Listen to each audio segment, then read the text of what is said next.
Estaba pensando en el cristianismo como un caso de estudio, de algo como patológico. Y es que tenemos una increíble capacidad, asombrosa capacidad de tomar ciertas cosas que son buenas noticias, que son vainas lindas, que son vainas que aligeran la carga, que son vainas que nos hacen sentir reconfortados, con ánimos para vivir, y convertirlas en algo áspero, rugoso, que lanzamos para herir a otras personas. Realmente es una capacidad bastante impresionante, porque en muchas cosas que hay en el Evangelio aparecen unas formas tan impresionantes de convertir la vida en algo muchísimo más esperanzador, mucho más agradable, digno de ser vivido a plenitud. Y encontramos la manera de darle la vuelta y volverlo una cosa como una gran advertencia, una acusación, una amenaza. Es una cosa brutal. Y particularmente la frase "yo tampoco te condeno, vete y no peques más", creo que se lleva el top de esta, es el caso más emblemático de esta vaina rara que tenemos de vivir así. Porque en el Evangelio de Juan, esta escena en la que aparece esta frase, pues es una escena totalmente enfocada en perdonar, totalmente enfocada en no acusar, totalmente enfocada en salirse de la manía de condenarnos y de apedrearnos mutuamente. O sea, no hay forma alguna de que uno leyendo eso no se dé cuenta que se trata de algo que está pensando en no podemos vivir así. Y sin embargo, esa frase final con la que se cierra el texto, pues es una frase que se usa.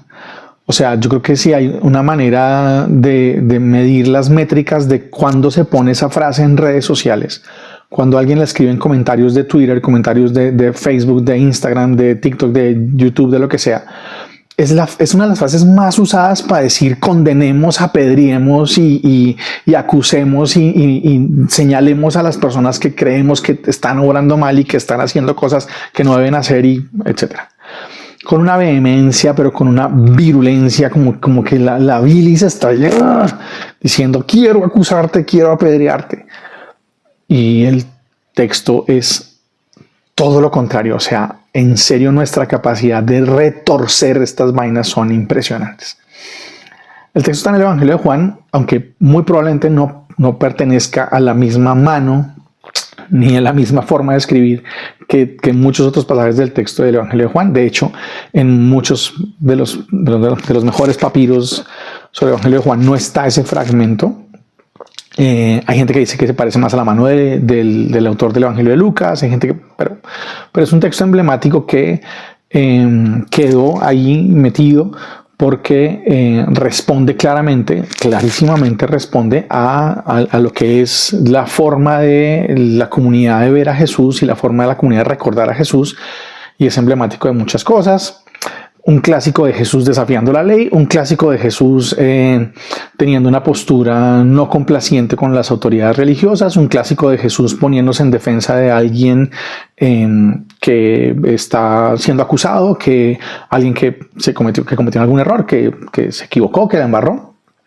O sea, Jesús al 100%.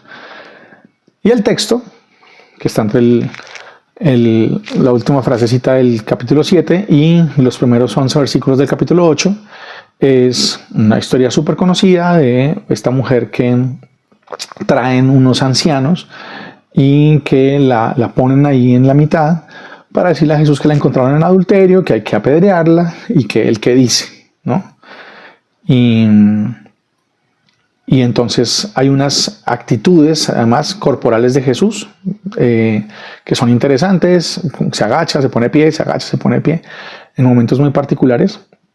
Pero el tema fundamental es esa mujer debía terminar muerta al final de la escena y termina viva. Ellos debían terminar con la adrenalina y la cosa esta de los linchamientos, que es una vaina que vemos en redes sociales todo el tiempo cuando agarran a alguien que se robó algo y lo que sea, y como que se exacerba esta vaina. Y ellos debían haber terminado así, los viejos que la llevaron ahí debían terminar así, y terminan un poco como diríamos con el rabo entre las piernas, y las piedras terminan en el piso y ellos terminan escabulléndose por ahí. Y Jesús, pues que estaba ahí contando sus vainas y enseñando sus cosas en Jerusalén en ese momento, pues termina con amiguis nueva, una nueva amiga, una nueva persona a la que le ofrece eso que él sabe ofrecer, que es eso, ¿no? Es bondad, es perdón, pero también es ganas, pero también es horizontes. Ese es Jesús. O sea, eso, insisto, este es un clásico Jesús. Por eso está ahí el texto y por eso termina quedando en el canon bíblico. Y el punto fundamental es, el final no es el final esperado. O sea, el final no es ni para ella, ni para ellos, ni para nadie es el final esperado. El final es otra cosa completamente distinto, porque lo que pasa en la mitad es alguien que desactiva la acusación, desactiva la pena, además, ¿no? A mí me gusta decir que este es el texto en el que Jesús despenaliza el adulterio. Un Jesús que despenaliza muchas cosas en el Evangelio.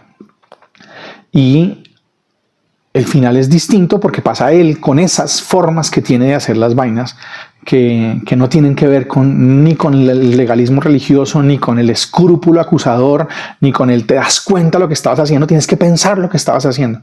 No, Jesús no es el man que cada vez que la ve a ella de ahí en adelante le dice se está portando bien. No es el que hace eso. Y entonces la frase final, cuando ya todos se van, porque Jesús les dice que el que esté libre de pecado que tire la primera piedra, ¿no? Y entonces empiezan a escabullirse, empiezan a irse, dice el texto que comenzando con los más viejos, que es una ironía bien interesante. Y se quedan los dos. Y cuando se quedan los dos, le dice, ¿te condenaron? ¿No te condenaron? ¿Qué pasó? Y ya no, se fueron. Y bueno, yo tampoco te voy a condenar.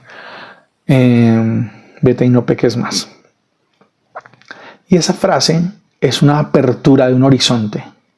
Esa frase es una cosa muy poderosa porque es una frase que significa no te contentes con no haberte muerto hoy.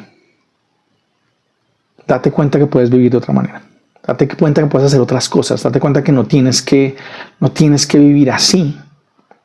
Y claro, lo que pasa es que cuando la concepción de la equivocación, la falla, la culpa, el pecado, etcétera, es una concepción de comportamiento, es una concepción de pasaste una línea, es una concepción de reglamento, de manual de convivencia, de código, pues todo es como actos que se miden y que se hacen. Pero cuando la concepción del pecado te estás desperdiciando, tú no fuiste hecha para amar de esta manera, tú no fuiste hecha para vivir de esta manera, es esta de verdad la relación que quieres y frente a cualquier otra cosa, el caso de ella, pues era una vaina que tenía que ver con pareja, pero frente a cualquier otra cosa, ¿no?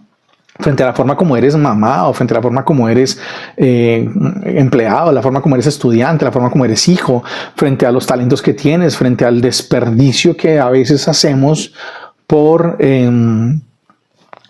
perder el tiempo, por una cantidad de cosas, por gastarnos la vida en cosas que no tienen ninguna trascendencia, por andar fijándonos en la vida de los demás sin conocernos a nosotros mismos, pues ahí se nos desperdicia la vida, ¿no? Se nos van todos los yo hubiera podido hacer esto, yo hubiera podido hacer lo otro y perdí mucho tiempo.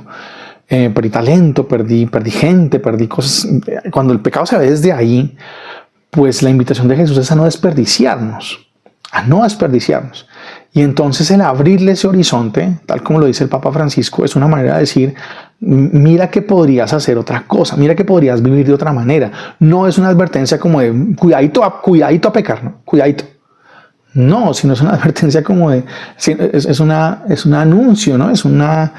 Oye, ¿tú te has dado cuenta que podrías hacer otra cosa? Que podrías amar de otras formas, que podría ser que te estás quedando guardada ya dentro una cantidad de cosas tuyas, que por meterte en situaciones así, pues se te pierden, ¿no? Se te desperdician.